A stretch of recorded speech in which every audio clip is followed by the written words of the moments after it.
Ladies and gentlemen, I'm here today with a team showcase. This is my own Glalie offense team, and I think this is a good example of the strengths of Glalie as a Pokemon.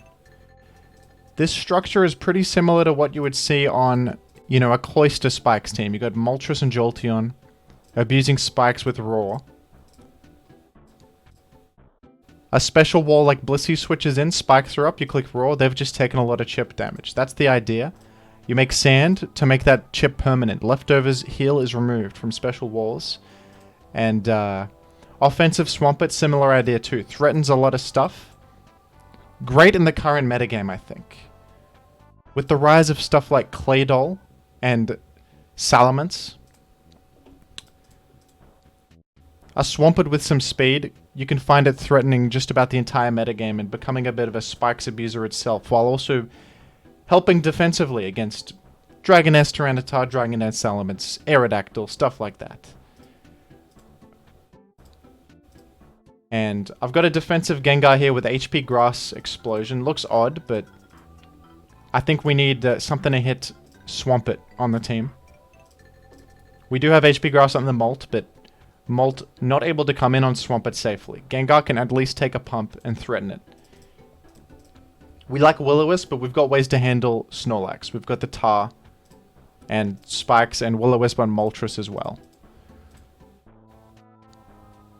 Ladies and gentlemen, this is a aggressive Spikes team. It's a bit similar to like a modern gen team, where you lead with your Hazard Setter, you make hazards and you die, and you have Taunt as well. It's like a suicide Hazard Setter right here, which probably if you come from modern gens and you play, I don't know, an Excadrill lead or something like that, try to make spikes and prevent the enemy from making spikes, something like an Azelf lead. This is what Glalie does. Glalie may seem horrible at the surface. He's got very low base stats, a pretty poor ice typing, mono ice. But what makes Glalie good is literally just spikes, explosion, and taunt pretty much. And stab ice beam also useful. What this is good for is it is the fastest spike setter, I believe. It's faster than Smeargle. And turn 1, it's guaranteed a spike at least, most of the time. The only leads that beat it are Banned Salamence with Brick Break. Can just smack you and kill you. And that's a pretty rare lead. The other one is Metacam. Outspeeds you if you don't go max. And if you go max, it's a speed tie. I say Metacam lead is not common enough for me to cover that. I've covered the Smeargle lead with 275 speed. So you can taunt Smeargle, completely ruin their day. A fast sleep lead is going to be a problem, but I think that the lead matchups for Glalie are actually quite good. Against Zapdos, you're very favored in my opinion, because I've EV'd this with special defense. You can actually make 2 spikes, and 2 Thunderbolts from them will chip you down into your Salackberry. And then you can either make a 3rd spike, you can explode, you can ice beam. You're in a great position. Glalie is great against Skarmory lead. You can just taunt them right off the bat. Make spikes yourself. Glalie is great against most Salamence leads. You threaten to kill them with ice beam. A regular physical Salamence without band can't kill you. Nor can a mixed Salamence with Fire Blast or Brick Break. Mixed Tyranitar, you can actually make 2 spikes against Mixed Tyranitar. Fire Blast will not kill you. So you can make 2 spikes. They might also miss. Pretty good chance they miss when they click 2 Fire Blasts. Oh, actually the second time they wouldn't click Fire Blast. But anyway. Yeah, so against a physical Tyranitar or a Metagross, it's not the greatest thing in the world, but you at least make a spike and die. I tend to just make a spike because the thing about it, if you're up against a physical Tyranitar and you make a spike, you get information on their set. So you can then react to what they just did. If they click Rock Slide, you can get a pretty free switch into Swampert and start applying pressure. And that one spike is often enough to apply pressure and win the game. Just through your like Moltres, Jolt, DD Tar. Like you can just apply a pressure from the strength of that pivot into Swampert. Sometimes. I guess Metagross, you can get to Moltres in. And yeah, if they reveal themselves to be Mixed Tar, you can make 2 spikes and you're in a great position too. You can get probably Moltres in. Moltres is pretty good into Mixed Tar liking Rock Slide. You can even go Swampert if you want. Probably they would outspeed you and HP grass you actually, but... And you don't live. Don't go swamp it. If you want, you can go Dragon Dance Tyrant and you probably live a Brick Break. Just go in. I think Moltres is the best line in that situation. Yeah. So, I would not go to swamp it turn 1 against a Tyranitar because you have no information. If they're a mixed tar, you're going to be very behind. They're probably going to click Brick Break or Fire Blast, and then they're threatening your swamp it. You're revealed your swamp it. Now you have to go Moltres or something. It's a bit rough. You've revealed half your team, and they're just clicking buttons, getting free chip. So, just making a spike and dying is pretty good. The other good thing about Glalie, it's the only spiker that can match up against Gengar. Even if they have Fire Punch, I think that often you get chipped into Salac and you can just Ice Beam them, which is doing like 30 to 40% or something like that. You can make spikes against them. So you can actually get very, very valuable chip against Gengar. And if you die against Gengar, that's a free Gotar make Dragon Dance. Like, that's a free Tyranitar pivot into Dragon Dance. And if they're a bulky Gengar, now they're chipped, they die to the Rock Slide. Same with Jolteon. You can get Jolteon in against Gengar, and suddenly they're in a tough position. Every other spiker is threatened pretty hard by Gengar. Think about Skarmory, that Gengar can taunt them, Thunderbolt them. Think about Cloyster, obviously bad against Gengar. Think about Forretress. Gengar could have Fire Punch, they can taunt, they spin block. You know, Glalie can hold its own against Gengar. That's really valuable. So yeah, it's basically like a Cloyster Spikes team, but with a Glalie Suicide lead spiker to get the pressure going immediately from turn 1. And it does quite well, I think. It's a great team for climbing, because games are very quick and straightforward. The plan is straightforward. Make spikes and go in. I recommend this team for players coming from modern gens, because the plan is probably pretty similar to what you would play in, like, I don't know, Gen 7. Something like that. Make spikes and go in. Probably not Gen 8, they got boots, that's a whole different world, I don't know. But yeah, alright guys, here's a replay. We got Glalie versus Skarm lead. Pretty common lead. And look at this, we taunt it turn 1, and he goes to Gengar. And this is going to be an example of Glalie matching up well against Gengar. Look at that, Fire Punch, looks like probably a defensive Gengar. And I've just made 3 spikes, and now I have a Salac Berry. I can Ice Beam him. Like, look how good this is. This is excellent.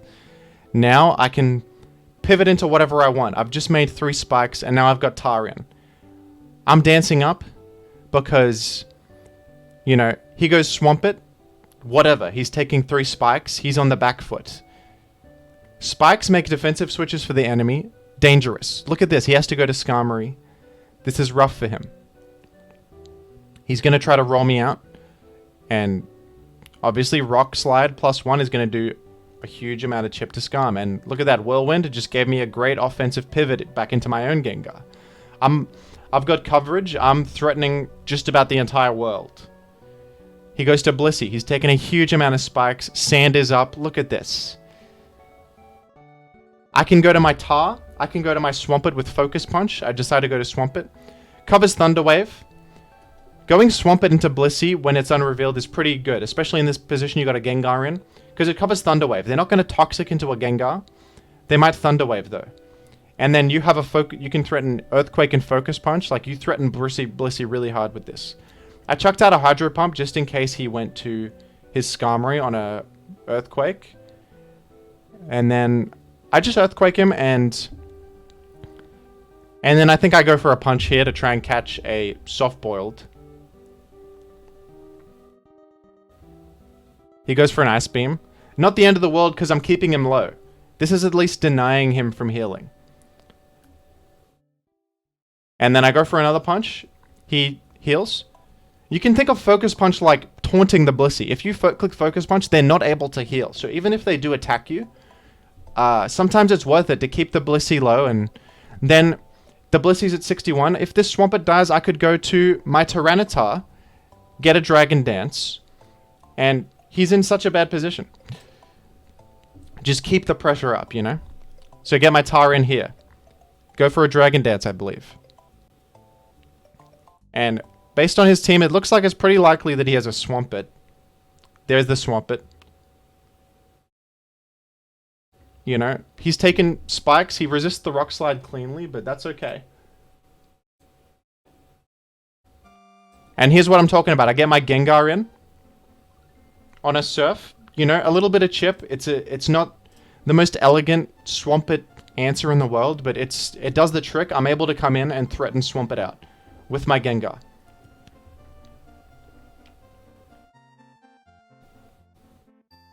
I go ahead and make an executive decision, double the gold to Jolteon.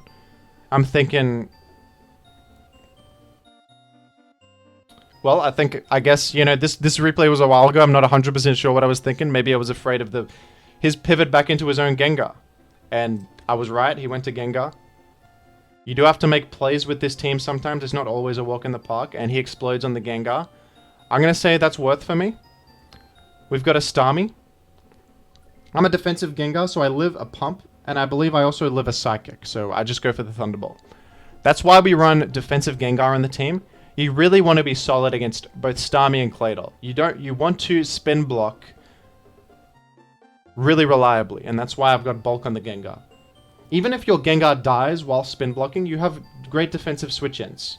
Say Starmie predicts that you go Gengar and click Psychic, and then 2 hits you. At least he didn't spin. You get a free switch to Jolteon, and suddenly they are back on, you know, every switch could be dangerous. They could go Blissey and get roared. Obviously, Starmie's dead to Jolteon. They don't know if you have HP Grass or not. Swampert is fearing for its life, plus it's taking spikes. Skarm and Gengar get threatened, you know. Jolteon is a great spikes abuser. And here he's got a Gengar. I just explode. It denies Dragon Dance. If you die in Gen 3, they can't act. So if you kill yourself with an explosion, they cannot act. I go for a simple Earthquake. I just want to kill this thing. Turns out he wasn't Dragon Dance, but I was just covering it anyway. And this sets up for a Moltres win condition. I just win with Moltres, clean up. Swampert dies, and so does Skarmory. So that's an example of... I did get lucky earlier. He missed Will-O-Wisp on Tar, but I think my position was still good. I have a Lumberry, and I get a free Dragon Dance there. He doesn't have a great answer to that. He was forced to go to his Skarmory and take a lot of chip. Even if he went to Swampert, I would have done the same thing I did before. Gotten Gengar in. You know. He can maybe... He's got the defensive core here to maybe answer what I can do. But I am applying a lot of pressure, and... with one correct decision, I can turn the tables on him. Like, he's got a Blissey that can wall Gengar. I've got Explosion. He can maybe bait my Gengar to die. Try to find a spin. But it's really rough for him. He's on the back foot. So, I like this team. It can apply pressure, and you can make spikes really early. And just start applying pressure as early as possible. And even though we don't have great... solid defensive switches against stuff like Starmie. We don't have a great special wall on the team or anything. Our Swampert is kind of a defensive pivot sometimes, but it's an offensive Swampert. It can check Tar, but it is mostly a threat. But offense is our defense on this team. Even if a Pokemon dies, every death allows you to get a free switch into whatever threat you want. Think of it like that. You get a free pivot. And that's where the strength of the team lies. In applying pressure constantly. And yeah, so I think it's an epic team, and I'm glad you guys watched my video about it. Time to retire the team now that everyone knows what Glalie does and it's no longer a surprise. Just kidding, it can still do well, but and there's more to be explored with Glalie, I think. There's more structures you could do. This one is like the most straightforward one, I think. It's an extremely logical use of Glalie, but there's other ways to abuse spikes, there's other ways to go. I'm sure Aerodactyl would be good. Perhaps even a Dragon Dance Salamence, who knows, folks. Anyway, thank you for watching. This has been Jim's Glalie Showcase. The money got different, 'cause of what I'm spending.